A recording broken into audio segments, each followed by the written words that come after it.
Mr. President, last week the Senate voted 97-2 to strengthen sanctions against Vladimir Putin's Russia for its attack on America's 2016 election and its other aggressive and illegal behavior. I hope that the other body will take swift action to send this legislation to the President's desk. We need strong Russian sanctions now because it has been 8 months since the U.S. intelligence community said publicly that the Russian government directed this attack on our democracy. Yet in the last 8 months, the Russian government has hardly paid any price for its aggression. Thus, Vladimir Putin has been learning all over again that aggression pays. He learned that in Georgia in 2008. He learned that in Ukraine in 2014. He's learned that in Syria since 2015. And so Vladimir Putin remains on the offense. This year, Russia attempted to interfere in France's election.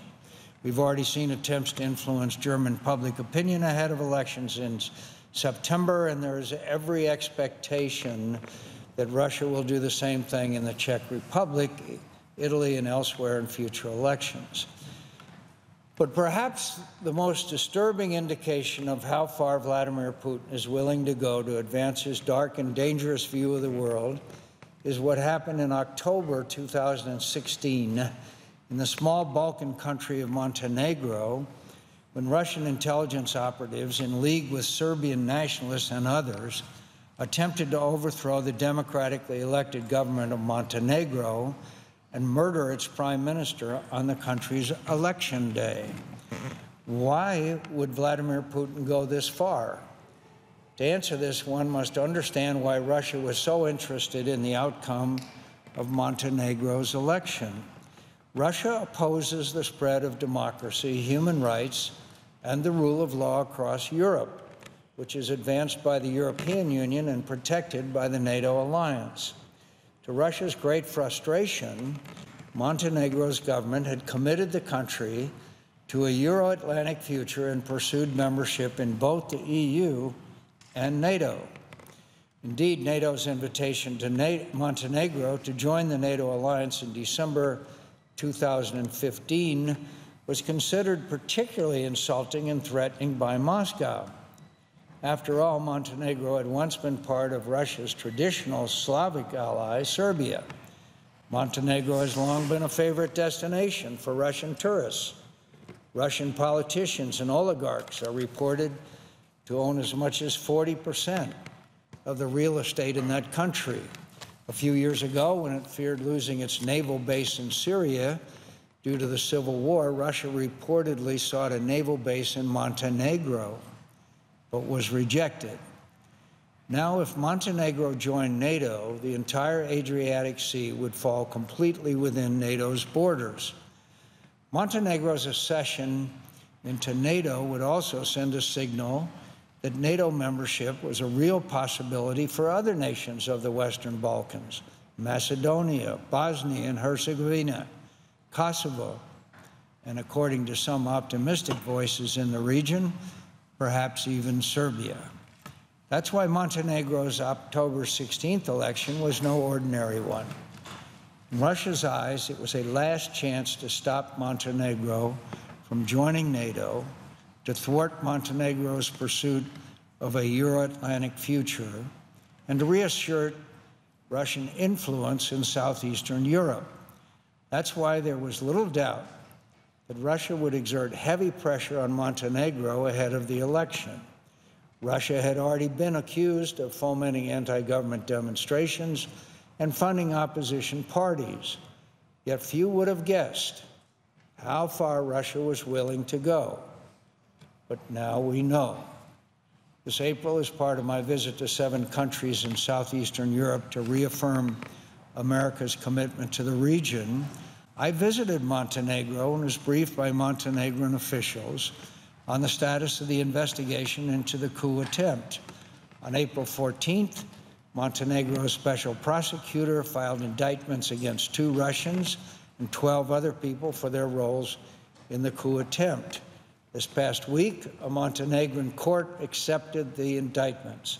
As a result, the evidence before the court is now public. I believe it is critically important that my colleagues and the American people are aware of the allegations made in these indictments. Pieced together, they reveal another blatant attack on democracy by the Russian government, an attempt to smash a small, brave country that had the nerve to defy its will, and another unmistakable warning that Vladimir Putin will do whatever it takes to achieve his ambition to restore the Russian Empire. According to the indictments, the coup planning got off to a slow start in March 2016. That was when opposition leaders in Montenegro allegedly sent an emissary known as Nino to Belgrade to meet with Slavko Nikic.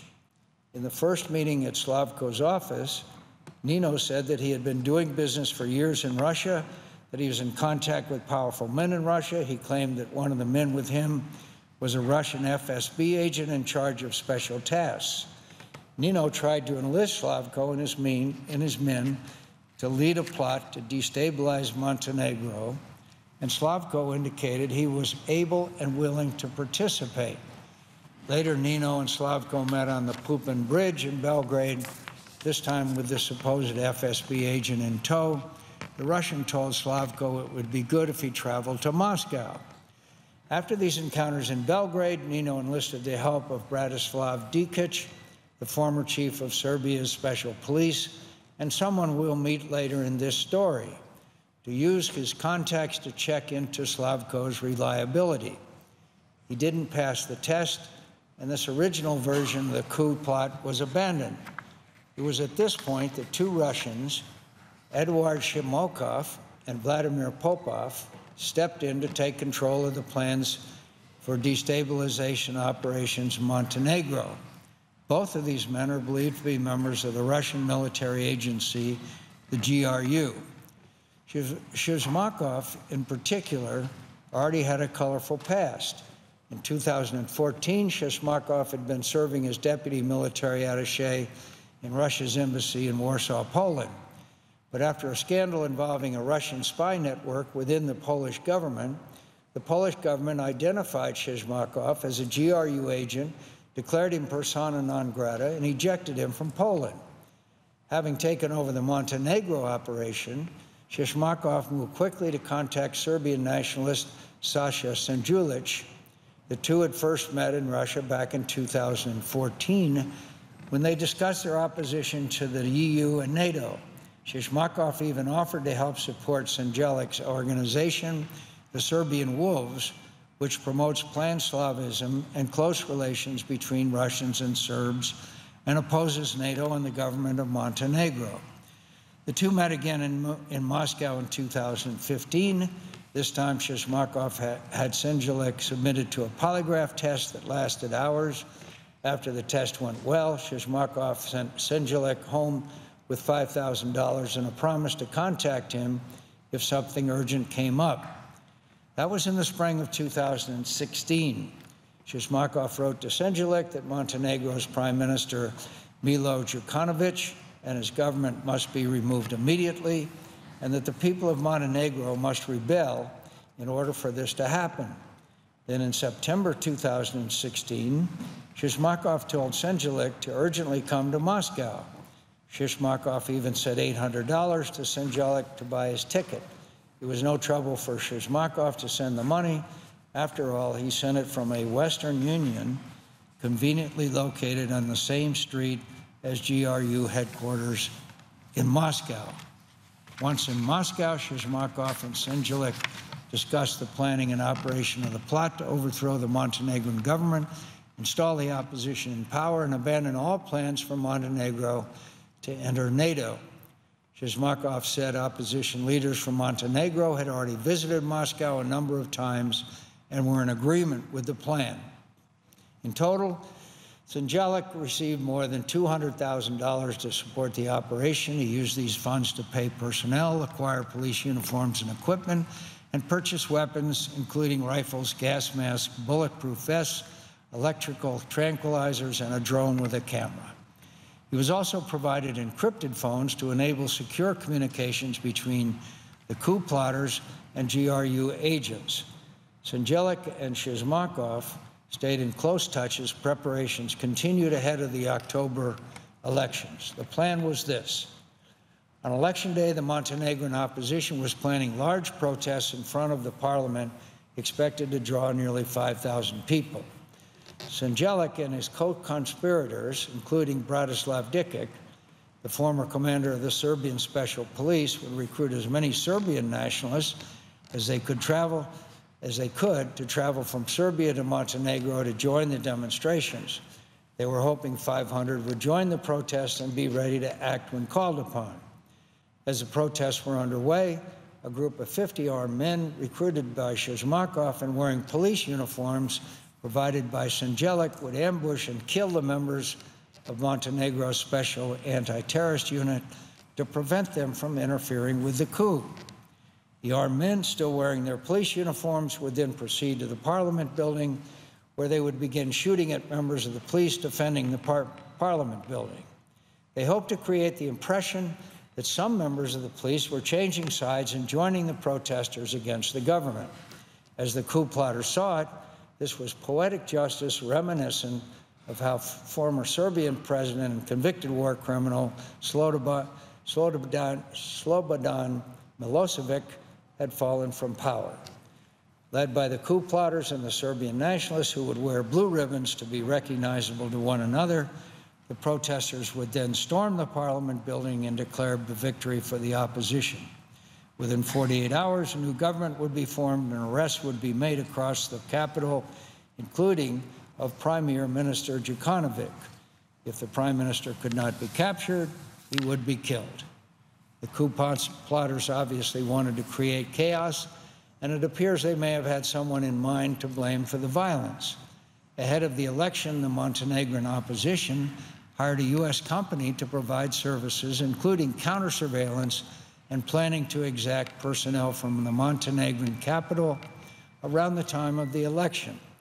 It is still unclear the precise nature of this outreach to the U.S. company by the Montenegrin opposition, or what services the company may have ended up providing, if any. Now, this is speculation, but if I know the Russians, American security personnel, some likely to have military or intelligence background, on the ground during a coup in the Montenegrin capital, would have made excellent patsies for stories on Sputnik and Russia Today.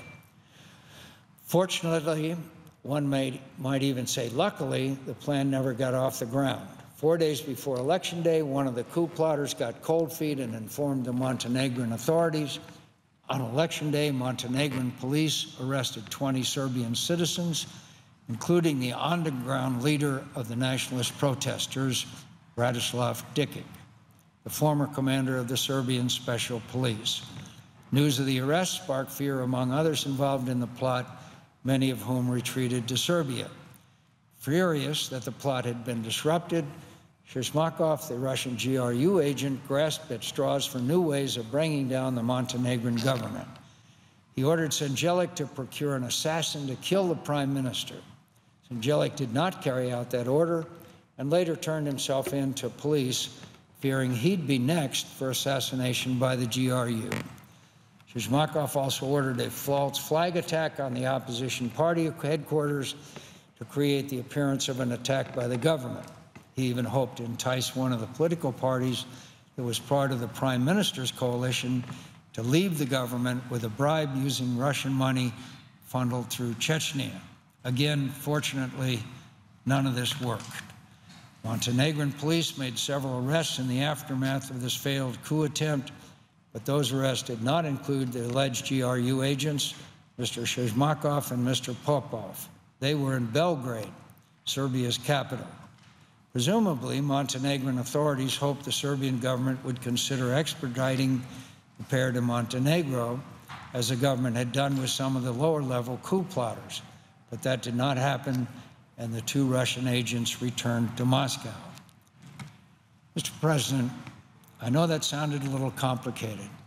Every American should be disturbed by what happened in Montenegro, and we should admire the courage of the country's leaders who resisted Russian pressure and persevered to bring Montenegro into the NATO alliance, which finally took place officially 2 weeks ago. But if there's one thing that we should take away from this heinous plot, it is that we cannot treat Russia's interference in America's election in 2016 as an isolated incident. We have to stop looking at this through the warped lens of politics and see this attack on our democracy for what it is: just one phase of Vladimir Putin's long-term campaign to weaken the United States, to destabilize Europe, to break the NATO alliance, to undermine confidence in Western values, and to erode any and all resistance to his dark and dangerous view of the world. That is why Putin attacked our 2016 election. That is why Putin attempted to overthrow the government of Montenegro. That is why he tried to influence the election in France and will try the same in Germany and elsewhere throughout Europe. That is why it probably won't be long before Putin attempts some punitive actions in Montenegro to show other countries in the Western Balkans what happens when you try to defy Russia. And that is why it won't be long before Putin takes interest in another American election. The victim may be a Republican, it may be a Democrat. To Putin, it won't matter as long as he succeeds in dividing us from one another, weakening our resolve, undermining confidence in ourselves, and eroding our belief in our own values. So I urge my colleagues again, we must take our own side in this fight, not as Republicans, not as Democrats, but as Americans. It's time to respond to Russia's attack on American democracy and that of our European allies with strength, with resolve, with common purpose, and with action. Mr. President, I just would like to finally add, we will be holding a hearing in the Armed Services Committee on this whole situation that took place in Montenegro. Mr. President, I yield the floor.